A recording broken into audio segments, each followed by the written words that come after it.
Hello, everyone, and welcome to this Kendall Hunt webinar, Implementing Innovative Leadership in an Inclusive Learning Environment, presented by Dr. Aaron Thompson and Dr. Houston Barber. Dr. Thompson, president of the Council on Post-Secondary Education in Kentucky, is a nationally recognized leader in higher education with a strong focus on policy, student success, and organizational leadership and design. Dr. Barber, superintendent with the Frankfort Independent School District in Kentucky, is a recognized national leader in K-12, focused on equity, instructional leadership, and organizational change. Today, they will be discussing the successful implementation of diversity into the higher education classroom and community, using research-based strategies for delivering culturally competent, responsive, and inclusive school leadership. I encourage you to familiarize yourselves with the Q&A and chat tools at the bottom of your screen. We will be taking questions throughout the webinar. Thank you again for joining us, and I'll turn it over to Dr. Thompson and Dr. Barber. Thank you, Megan. Good morning, everybody. It's actually good to be with you virtually. It's our opportunity to really connect with you, and many of you who are leaders, or many of you who are in the process of becoming leaders, and many of you who are probably like me, been doing it for a long time, really see at this time in our history and this time in our lives that we have to be far more proactive in what we're doing than ever before. And as you all know, leadership truly is a proactive process. It's not reactive. And as I tell people when I talk with them, leaders from different kinds of backgrounds, doing different kinds of things in different kinds of organizations, I say if you spend more than 50% of your time managing or reacting, then it's almost impossible to be the kind of strategic leader you need to be to help your organization move forward. I'm proud to be one of the authors on this work. My good friend, who is my co-partner and co-author here, Houston Barber. I give him a chance to introduce himself in a second before we start. I also want to give a shout out to Dr. Joe Cuzio, who's a psychologist from California. Joe and I have been writing together now for a long time. And this collaboration really is about how we implement issues that we should have been thinking about years ago, and to not only theory, but practice in the way we're doing business as leaders in both P-12 education and higher education. And so that's what this conversation is about. Once again, my name is Aaron Thompson. I've been in higher education for over 30 years. I've been working for a lot longer than that. I was in corporate America as a leader before that. But I also spent a lot of time working in nonprofits, healthcare, and working with P-12 tremendously. And currently, I'm the head of higher education for the state of Kentucky. That means we coordinate our colleges and universities. And as you know, at this time, it's taken a lot of leadership skill from all of our folk who are in higher ed and K-12 to do what they need to do. Dr. Barber, would you like to introduce yourself, sir?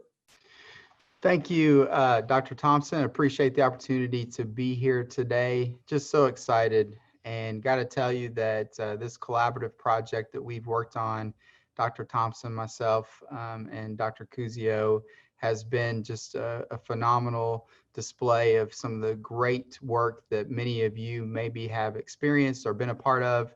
But what we've got to realize here is that there's an unprecedented time that's taking place, and this leadership that's coming out right now is a defining and shining moment. And so I'm just thankful to be a part of this conversation today. My work has largely been in suburban and urban environments, mostly in urban environments, where I've worked with very challenging and underserved populations that have struggled and have had to work through strategies to help them become successful, have an opportunity to be successful.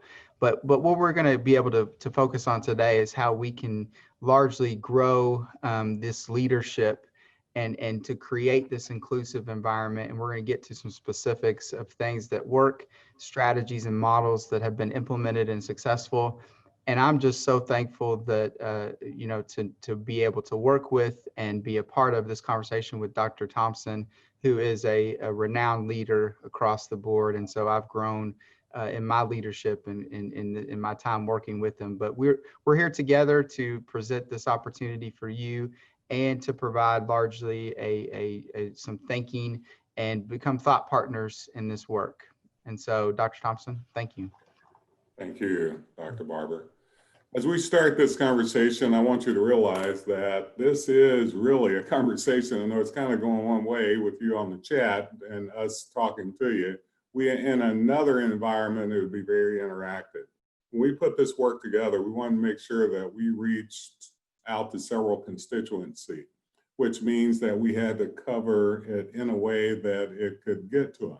In other words, we wanted to reach out to professionals who are already in the field, especially P12, to have them use this work as a way to build themselves and the folk who they serve.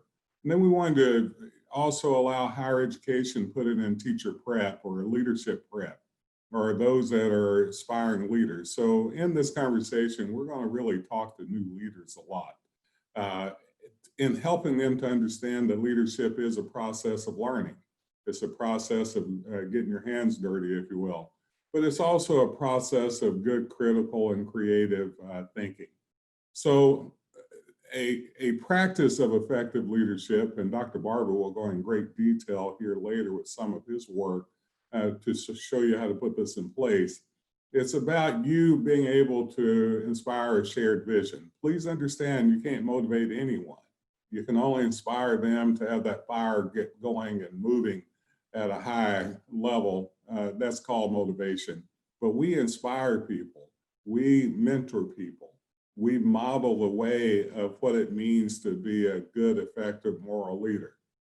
But we also use distributive understanding. We give them the ability to make decisions and problem solve.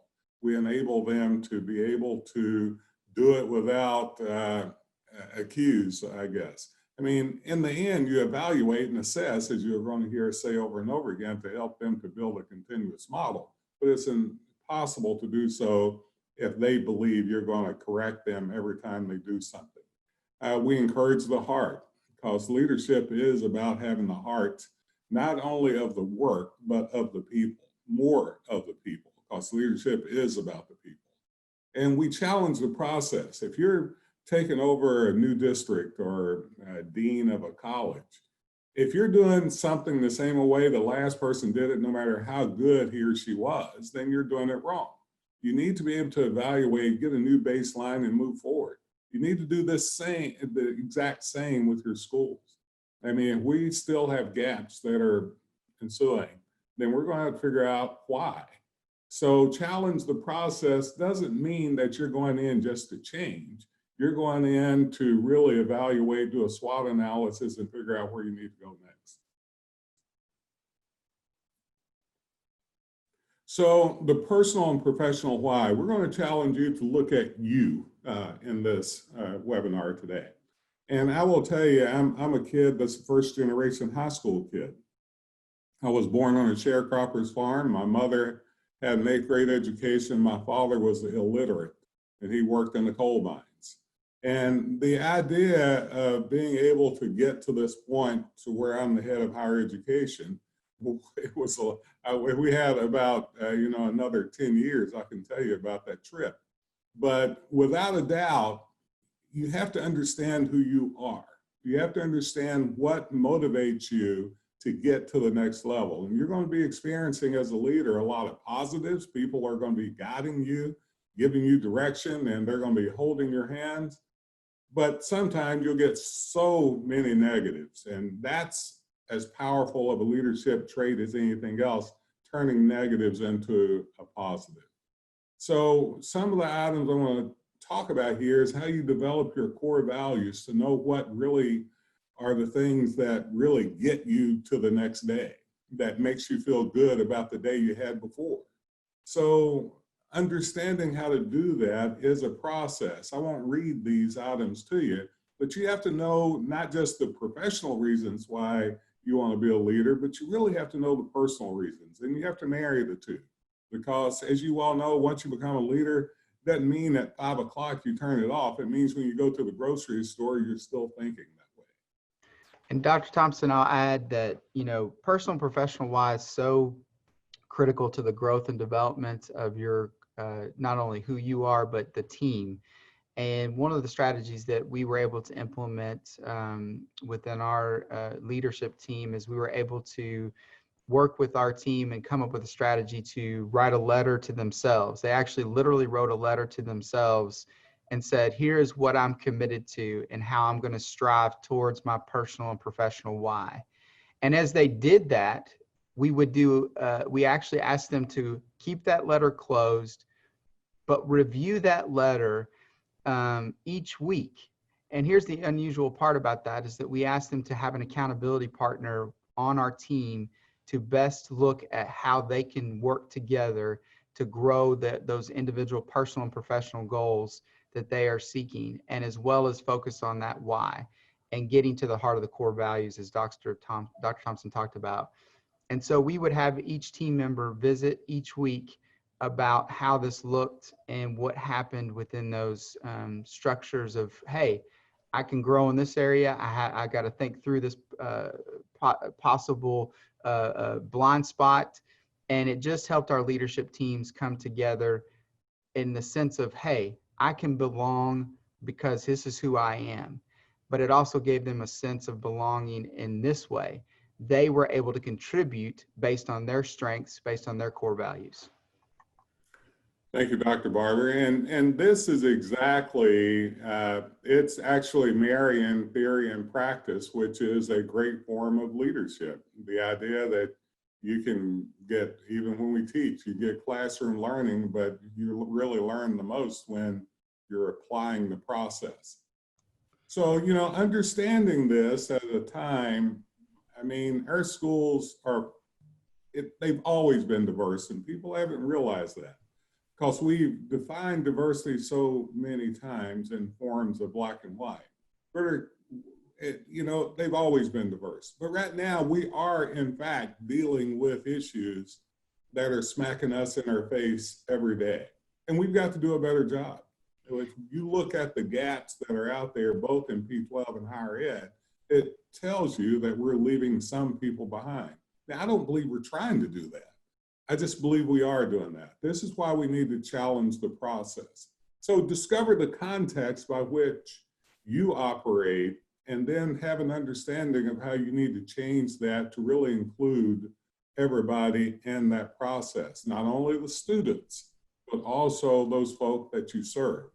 So grow your leadership team in such a way that it looks at this and look through the lens of your students. And Dr. Barber, I'm gonna ask you to come in and talk with us a little more about this too. But what I tell people is we need to be moving from a leadership paradigm that focuses on teaching to a leadership paradigm that focuses on learning. So Dr. Barber, talk to us a little bit about that. Yeah, so I think one of the unique aspects of looking through the lens of your students is really giving them student voice, but having a personalized approach. One of the successful things that I've seen happen over my years in understanding not just the research, but the practical application is that when students have a true voice, they not only begin to own what's happening, they want to contribute in ways they didn't even know how to contribute. And so looking through the lens of your student, you have to also look at their perspectives and give them opportunities to be successful, to be a trailblazer in the pathway and create new pathways, which allows them to see that success and that opportunity. But it has to be done, as Dr. Thompson talked about, when you establish these protocols within both your leadership teams and in your classrooms or in your colleges and universities, there have to be safe and courageous conversations. And that is something that it has to be open to that type of experience where everyone feels that they have an opportunity to have this courageous conversation that's not confrontational, but allows them to be able to be themselves. And Dr. Thompson will mention a little bit about this too. This is all about being out of your comfort zone And it's also about constantly helping your leadership teams understand that it's okay to be uncomfortable. That's what drives change. That's what drives transformation. That's what inspires others to be successful and accountable with one another. But what you can't do is have a few people out of their comfort zone and others just staying on the status quo. That will not mesh in terms of how you grow as a team and how you inspire your leadership to inspire your students. And so one of the strategies that we've talked about is focusing on a 30, 60, 90-day plan with your people as it relates to the overall mission, vision, strategic objectives, but focus with equity at the center of every decision. Dr. Thompson is very student-centered, very learner-centered. How do we become learning champions and not just, focused on standards only, not just focused on providing opportunities for some and not for others? Equity comes into play here. And if that's at the center of every decision you make with your 30, 60, 90 and coherence, there's a great book by Michael Fullen based on coherence. We drive that even home further in this book that we just put out with implementing innovative leadership in an inclusive environment. And so, Dr. Thompson, some thoughts on that? Yes, and I'll let you take the next slide too as we go, but there's two quick points that Dr. Barber makes here that I want to drive home a little bit. One is you have to get out of your comfort zone. That's including you, because what I've seen over the years, and I've been blessed enough to teach leadership and design ways that people can become better. What I realized for me is I became better when I did that, because sometimes what I asked them to do, I may have gotten laxed or not done it myself. The idea is, so you need to get out of your comfort zone to make that happen. That's what continuous improvement is. And number two, I think it is important that if you have people in your system, and I know there's constraints, I know all of those things you're dealing with, why you can do certain things or not, but you have to bring them back in under that umbrella or figure out a way that they don't actually get everybody else wet. Your job is to figure out how to keep your team moving toward that strategic vision you have. And the only way you're going to do that is to have a clear mission. And they have to believe that you will take them to places that they wouldn't go by themselves. That's what pure leadership is, in my opinion. It's being able to communicate the vision, communicate the mission, being able to evaluate it. And so, without a doubt, people talk about deep learning and standards and assessment as different things. Well, they're all the same thing. It depends on what you're measuring. And it depends on whether or not it gets you where you need to go strategically. It depends on if the standards really are ones that are inclusive and gets you to the next level. So don't get caught into the discussion fully about deep learning and standards and evaluation as being different things. They should tie together in a clear, coherent manner. Dr. Barber. Yeah, and I think to add to that point, we're only as great as the people that we work with, that we drive their ability to be successful, as well as understanding and valuing their core values coming together. So when I speak about evaluating the purpose, the process, the product, and results, understand that it comes down to when you hire, you got to hire for resiliency. We talk a lot about this, hiring and practices that exist behind hiring, but are we hiring for resiliency? Are we hiring folks who want to understand and grow and develop and better themselves and pursue this great uncomfortable motion to drive change? Now, in doing that, there are strategies to exploit and explore.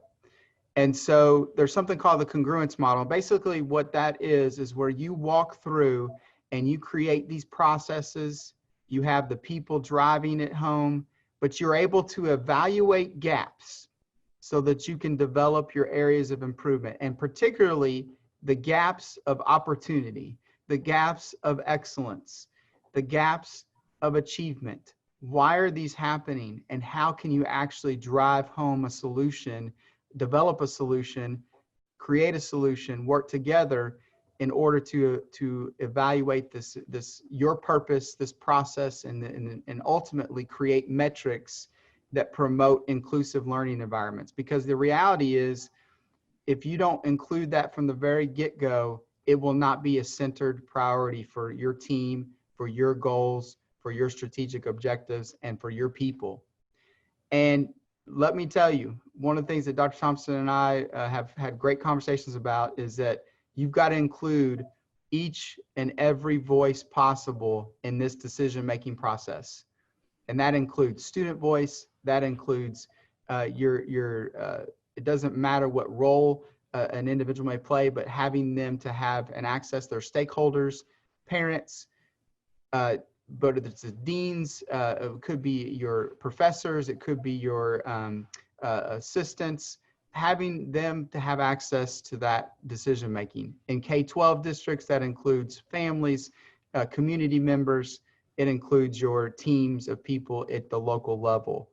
But the reality is there's something called agile teams. And just to give you an example, we did, as you know, it's unprecedented times. We were trying to come up with solutions for opening school.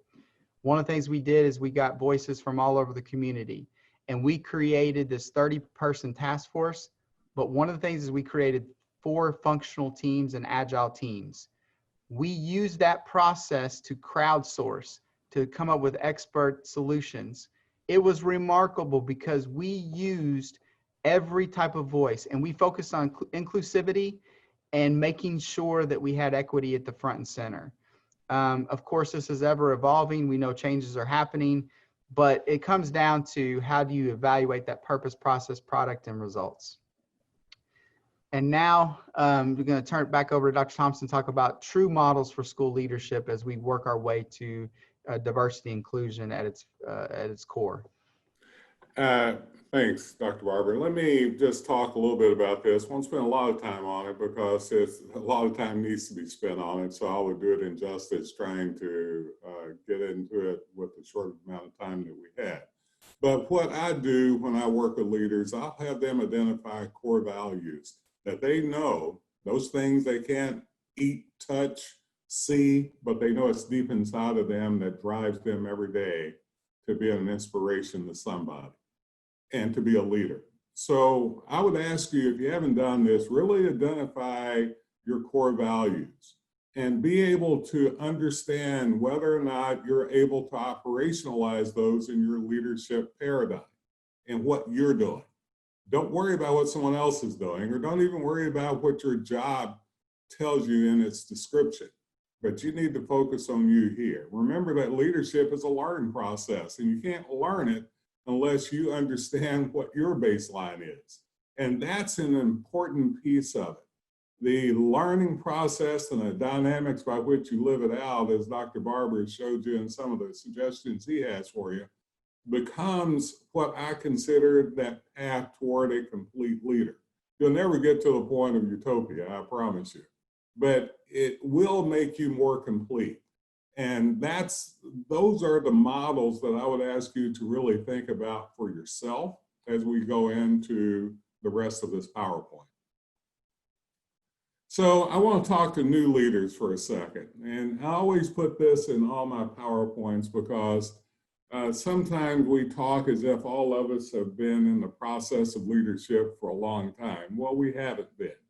And some of us may have, but we really haven't developed what we needed to develop in order to be as dynamic and as effective as we need to. So this could apply to you.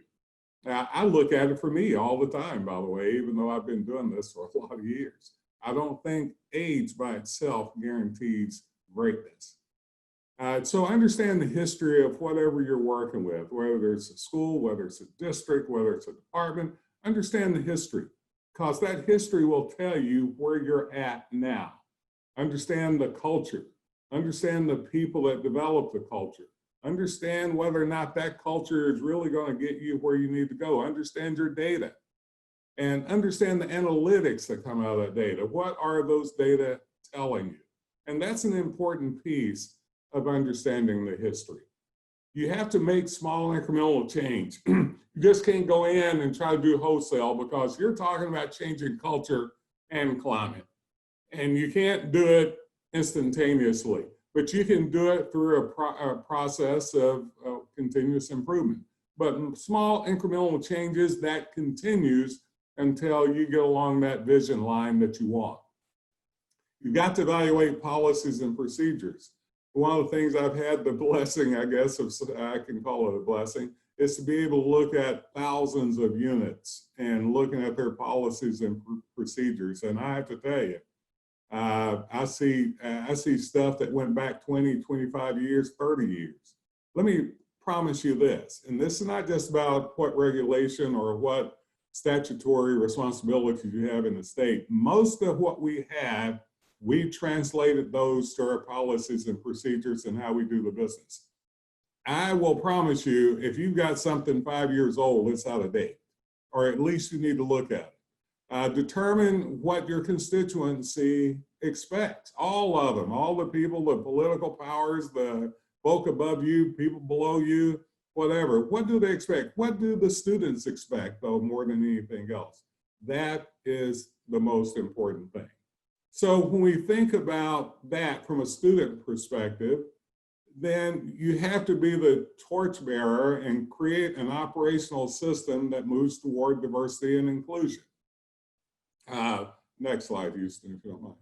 And so let me tell you the value of this. People talk about it all the time, that they value diversity, they believe in diversity. And then I ask them, I say, okay, can you define it?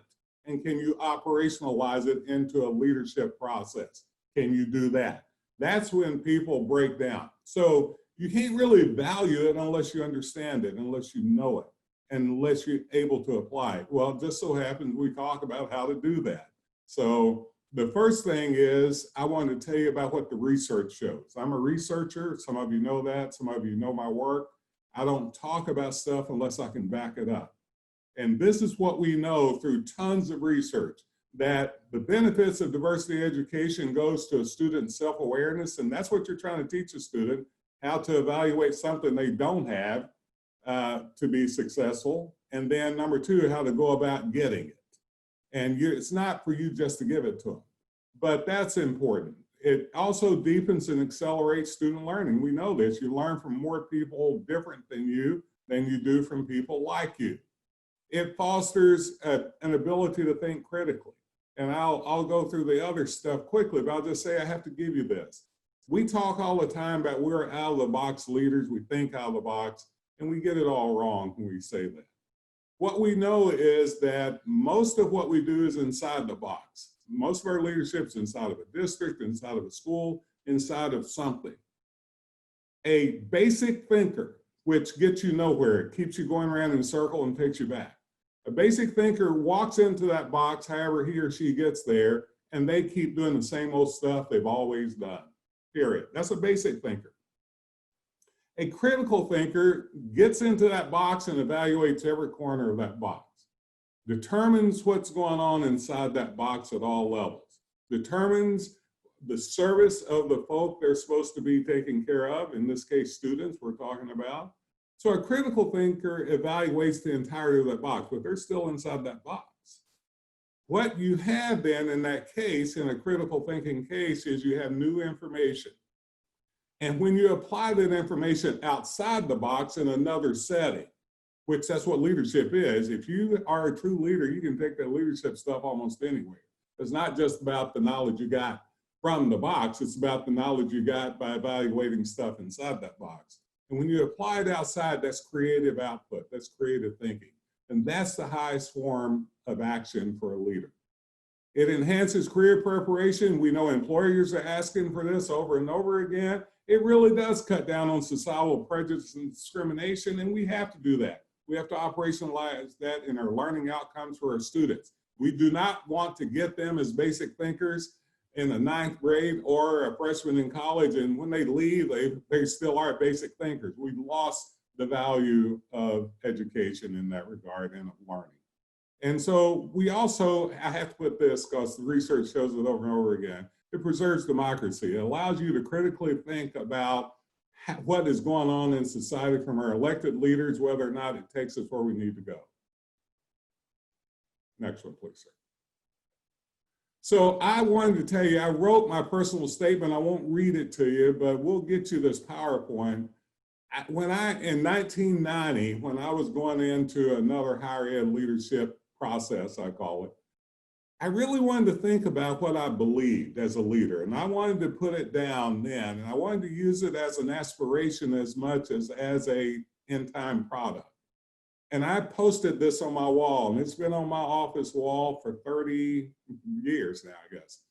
And I wanted people, when they come in, I wanted them to evaluate me. Am I doing what I'm purported that I want to do as a leader?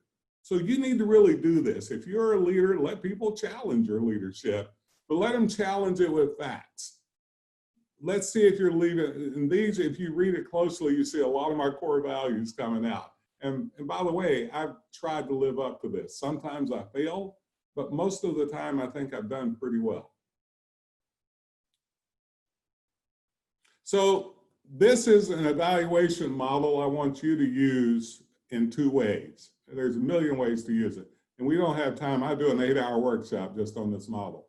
But this is something to use to self-evaluate or to look at yourself as a leader. But this is also something you use to look at the folk you're leading in the district or the school or the department that you're leading or the college that you're leading.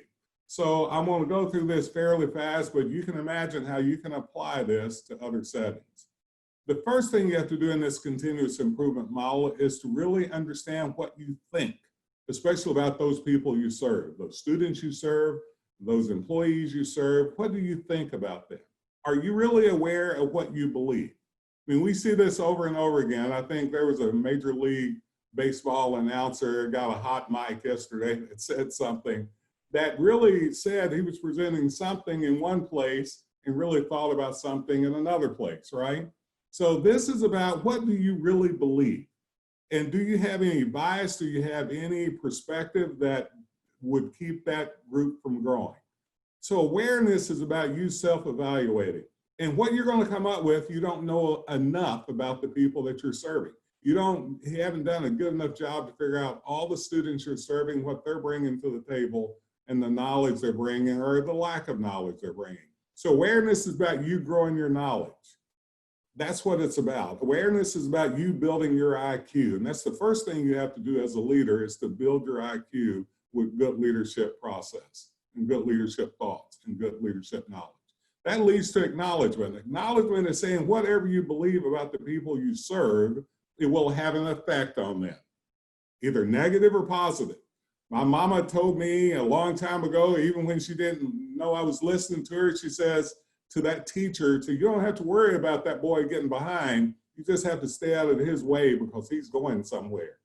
That statement really was powerful to me. So acknowledgement is about your social intelligence, knowing that whatever you believe about someone will have an effect on them. That leads to acceptance. You are what you eat. If you keep putting bad crap in your body, you're going to get bad crap out. If you keep trying to manage something forever, you'll never lead. So acceptance is about internalizing, empathizing with the people that you serve. That's your students. That's when it gets to cultural competence. That's when it gets to a place you need to go. Acceptance is about emotional intelligence, which is the highest form of intelligence. And action is about you setting forth a strategic action plan to change the base through an incremental process of where you're at in your organization and where you're at in yourself. Thank you, Houston. Next one. I'll quickly do this. We know through research, there's 4 big elements of success for any person. Imagine a person having success at 100% level, if you want to consider that. What we know is these 4 big pillars, I call it, or 4 elements, create that success. In other words, if you look at a culturally competent model, what you can imagine is sometimes our schools are set up to believe that families have an equal input to their child's success. That's the way we've operated our schools forever. So family involvement is number one. We know families from different backgrounds, right? That have different kind of inputs, different educational systems, different amounts of money. It will have different effects on that student being prepared to come to school. So we know family is important, but it may not be at that full 25% you need it to be. And so schools are going to have to figure out how to fill that other pot up. The second one is community involvement. Community involvement is about everybody getting involved in helping the child. It's the village, right? But the biggest part of that village are those peers. Peers have a huge effect on a student's outcome. Whether it's a good outcome or bad outcome, they do. So how do we incorporate peers in a formal process in our schools to make sure it's a good outcome? As my mama said, boy, you hang out with the no goods, you'll be no good. How do we create a formal process to create the goods? That's an important piece. School in most of our areas in our country may be the place where there's more educated, more intelligence, in some cases more funding based on helping people than any other place in that community. So how well are the schools emulating the family they need to create a culturally competent environment and building a system that the kids can feel safe and productive within that system and want it? High rigor, high excellence, expecting, in other words, everything from all your students, but high input. That's important. And then the last part is what I said earlier, student involvement. Teach them how to self-assess and know what they don't have. And number two, teach them about how to go about finding it. Those are the four big elements of success.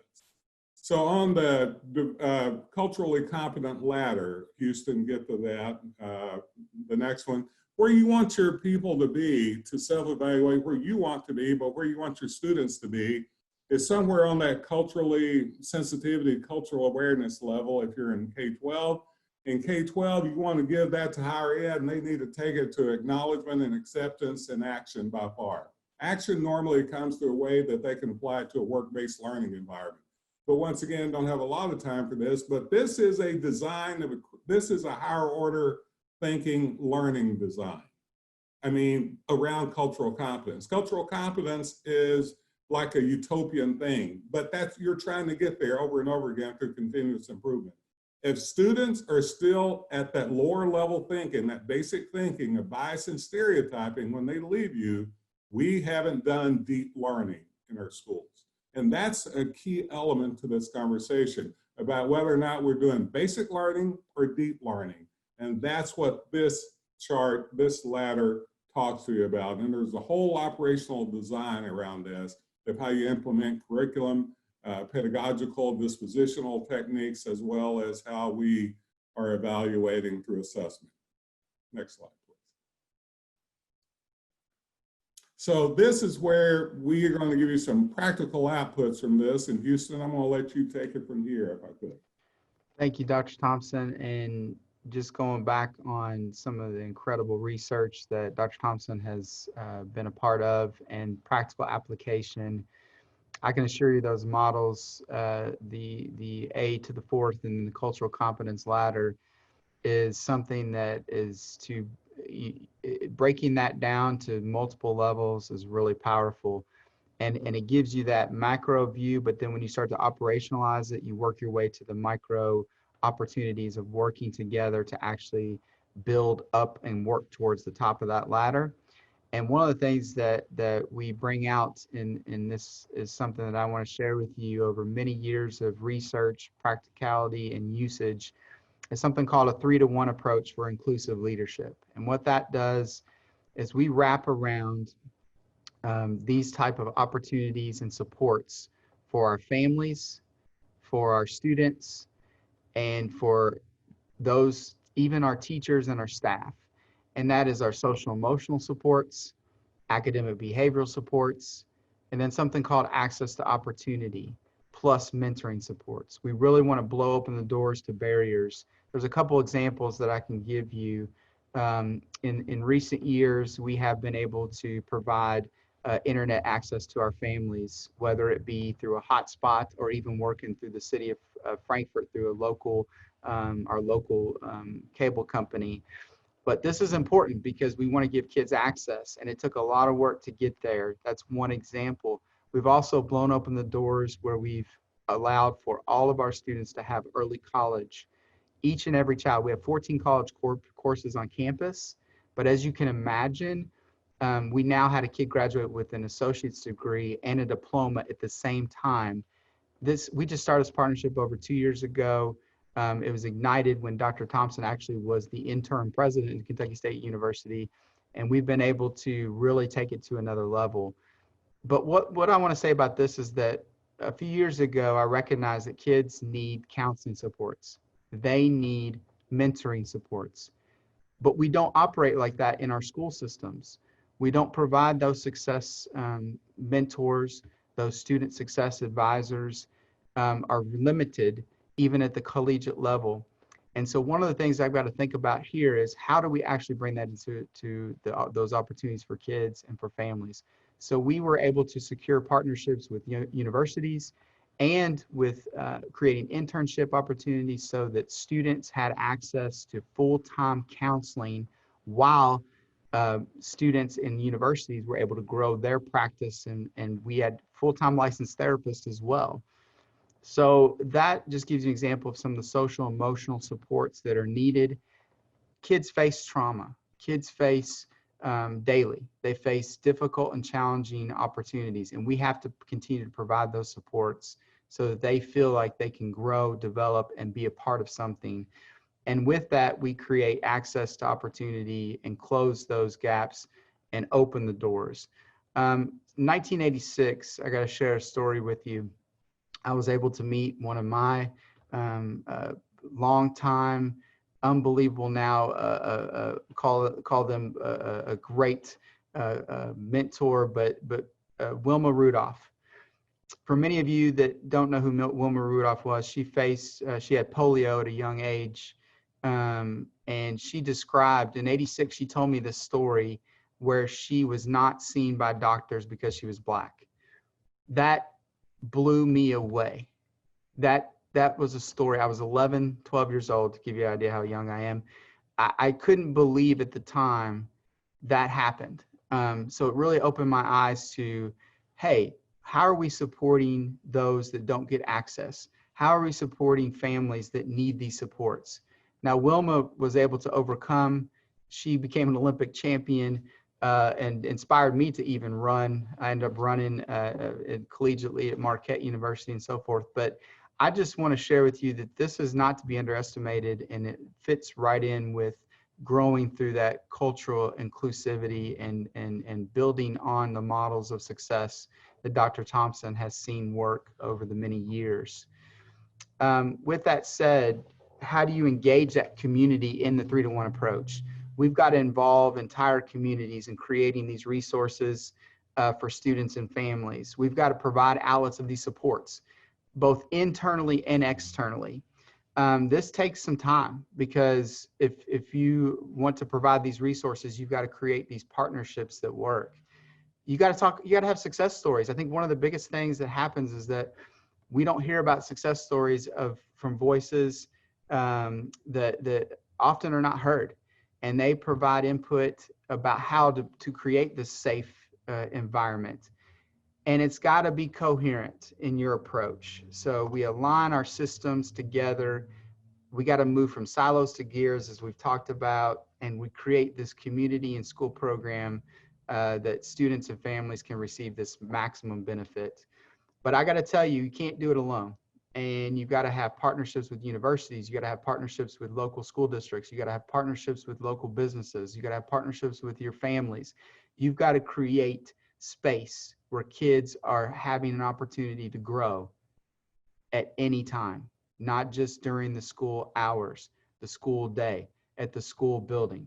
Facilities are, yes, important, but access is even greater importance. Now, I will share with you, one of the things that I believe in most is eliminating barriers. We have got to find ways, and this is suggestions that we continue to come up with in strategy, but we got to redefine the definition of teaching and learning. COVID-19 is providing this opportunity. And I got to tell you, we have engaged in personalized and professional or customized learning, mostly personalized. We want kids to have a pathway that fits their passion.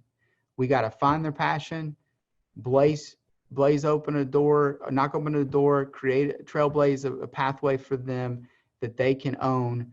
And we find ways, instead of saying no, or we can't do that, we find a way to create opportunities. This means eliminating those barriers before, during, and after school that create disparities and gaps. That's included in higher ed. What's happening is that there can also be significant disparities and gaps if there isn't things achieved where they eliminate barriers. And that's something we've been working on too, with partnerships with the university level, as well as our K-12 challenges. I think developing opportunities for each and every child to find their passions. We've been working on this through different opportunities so that they see their passions, through having them go through experiential learning, having them go through exploration learning, and providing them with opportunities to really grow and find their passion. I didn't know I was going to be an educator. I thought I was going to be a scientist. I didn't know I was going to be a learner. I thought I was going to be a scientist. I was stuck on chemistry and physics like no other. Here I am today.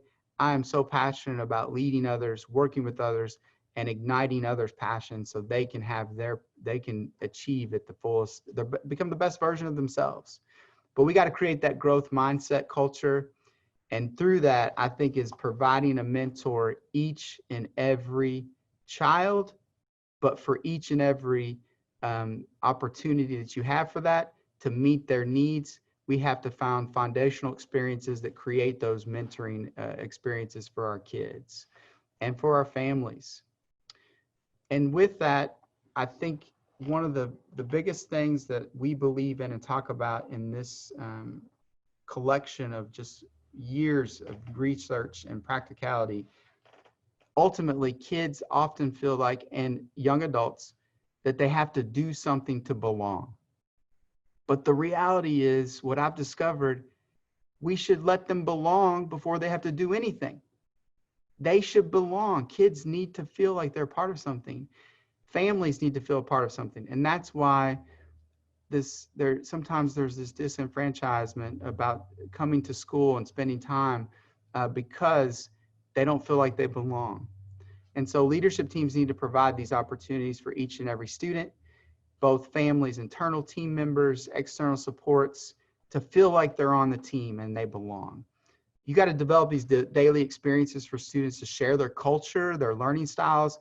Dr. Thompson's good about this. In our educational backgrounds, that we have to bring those out. We got to give kids an opportunity to explore who they are, but share it in a safe space without feeling they would be ridiculed, bullied, or even felt that they're not a part of this culture.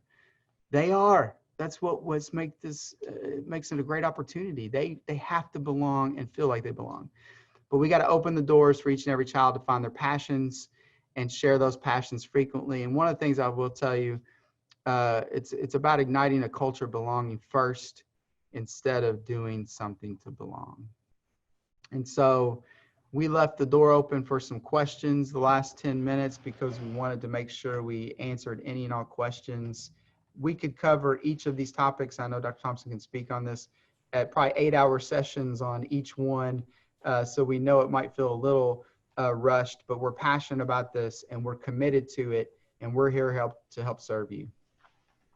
And I just want to add one other item to the conversation. I want you to think back to that culturally competent process, or use that ladder, if you will. And so one item I will say is, you're human. You're a leader, but you're human. Your job is to create a continuous improvement cycle that helps you to be more competent in that. So competency is about assessment.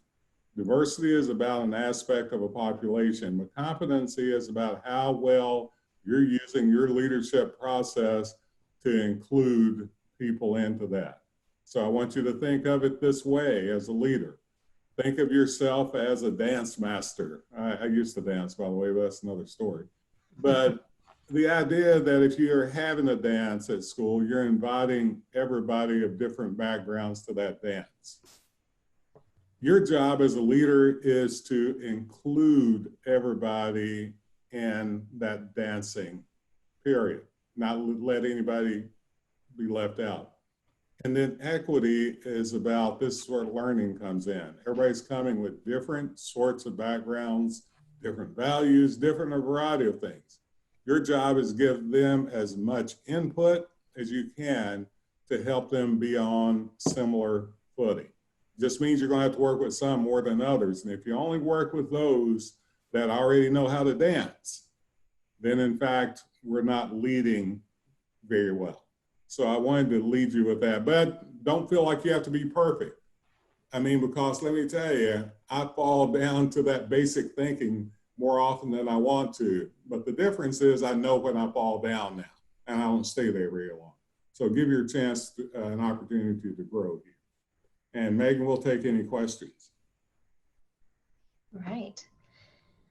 Well, one question that we have is in a publication that's focused on diversity, why also the focus on leadership? Because someone has to lead it. I mean, what we know is that diversity has been in existence forever. We still have the gaps. We still have the process where people feel left out of the educational endeavor. And my argument is that leadership matters. And leadership can come from a variety of places. It can be distributed to teachers. We call them teacher leaders. And as a matter of fact, if you look at a tweet I put out today, with the latest research, talks about the value of a teacher's engagement. But people have to lead that. They have to put it in the infrastructure. They have to put it in the thread or the fabric of the institutions, in the curriculum, in the pedagogy, in the way that teachers are developed, professionally developed, the way that principals are, the way that deans are and faculty are.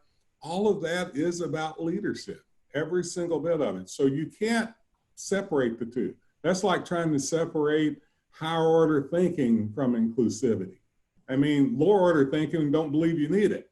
Higher order thinking means you do, and that's education to its clearest degree, that our job in education is to open minds and give them an opportunity to make good decisions and evaluate bad decisions and good decisions and come up with their own.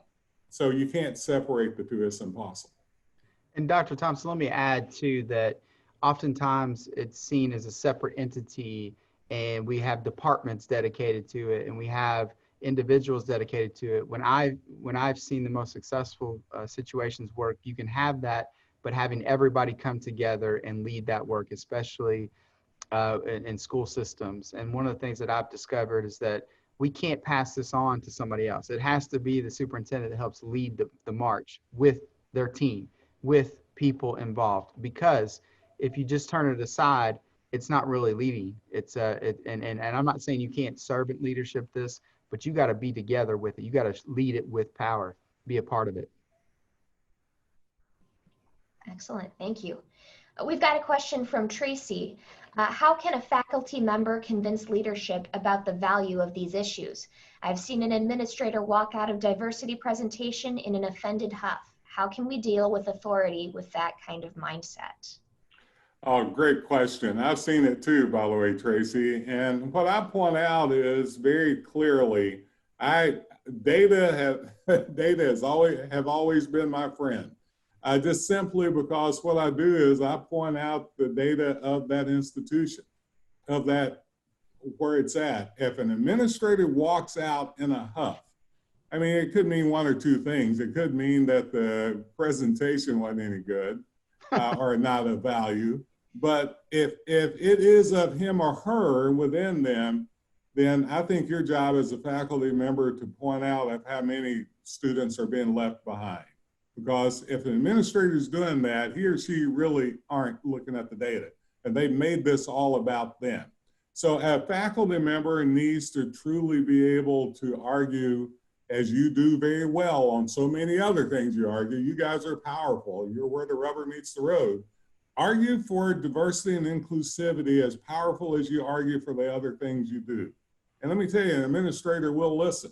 Administrator may have power, but we're not all that powerful. I mean, so you have to make your voice heard, and I'll leave you with this. We may have a critical mass or a choir that you hear that believes in this, but we haven't done a very good job of singing. So your job as a faculty member is, if your choir is not singing loud enough or it's not singing in harmony, then your job is, no matter what role that you play, is to help them to do that. Is to know, build a choir, but help them to sing. Okay. We've got a question from Jillian. Do you have any advice for teacher educators to equip their educator students to help create a culture of inclusivity in classrooms, schools, and districts? I can answer. I will tell you, this is a long answer, but it would take several days to kind of go through. But this, I will say, this book that we've provided has a lot of tools. It has customizable tools, and I'm not just trying to sell it. I'm passionate about this work, and I can tell you this. There's some educator tools in there that can help provide experiences that are unique to classrooms, and especially when it comes to working with students from different backgrounds and cultures. And so, Dr. Thompson. Yeah, Houston answered it well. We do put those examples in this book. We couldn't cover everything because we tried to keep it at a certain length. I've been known to put too many pages in a book. But we, the company, the publisher that does our work, we also have a huge bank of resources that focuses on this also. I mean, so there are tons of research out there, how you implement this in curriculum, how you do it in pedagogy, how you do it in a variety of spaces that you occupy. So yes, really thorough research on this, and we've applied it to the actual setting that you're talking about. All right, we've got a question from Tamara, and that's, how do you begin to build capacity to incorporate these concepts in faculty and staff evaluations and student course evaluations, since it's a cultural shift that's intimidating for many? Well, I'll start by answering is, I've worked with chiefs of police around the country, and we've incorporated this into a training educational system and an evaluation system that targets each of the levels that they have, from patrol to detective to sergeants to the lieutenants, captains, majors, and assistant chiefs and chiefs. We can do it in public education too. As a matter of fact, in Kentucky, we've implemented this in higher education already and getting great results. It's a longer answer than we can give you in our short amount of time here. But it's about the will. It is about the leadership. It is about doing the work you need to do. If student learning is what it's all about, then we should be measuring how well we're doing in making that happen. I'm not saying you should be held responsible for everything a student does or gains or loses, but teachers are powerful. But we can't do this unless we have an assessment process that shows us how we build on it. It shouldn't be assessment for punishment. It should be assessment for improvement. Yes, I am a methodologist and a statistician, so I can show you how to do that. But the point being is that you have to have the will to do it. If you have the will to do it, there's a whole lot of folk out there that can help you to do it. So how you start doing this is by saying you're going to do it, and then do it, lead it. Excellent, thank you. This new publication that you've been talking about, it's a great resource for leaders and for instructors, but it's also a great classroom resource in higher education. Could you talk a little bit more how this could be used in a college course? Yes, I've used these techniques. I didn't have this book, but I had other books. I've used this techniques in teaching doctoral students in leadership, principals, going from principalship to early, teacher prep students. It's designed for a variety of things. It's designed, the way we did this, we put the macro piece of where the theory comes from, where the research comes from, why it's important that you buy into it. That's what we do in higher education. But then we put the practical piece of how you actually do it. This is where Dr. Barber, myself, and others that have been doing this for a while applies it. So, and we wrote the book in a way that it would allow that to happen. I didn't write it in the way I did my several, research publications a long time ago. This is designed in a textbook, workbook fashion with the theory behind it, with the knowledge of the reason why you should do it, with the learning theories, with the way you can identify who you are as a leader, but also with the way you can apply this knowledge as a leader. Or a future leader in the case of higher education, where we're doing teacher prep and leadership prep. Excellent. Well, it doesn't look like we have any more questions at this time. If you think of a question later, feel free to email me. I'll be happy to pass it on to our presenters today. But that concludes today's webinar presentation. We're very pleased you could join us today. In the upcoming days, you'll receive a link to the recorded webinar. And if you are interested in the publication for course adoption, you can contact Deb Roth at droth@kendallhunt.com. Thank you and have a wonderful day. Thank you all. Appreciate it. Thank you. Thank you all very much. Let us know if we can help in any way.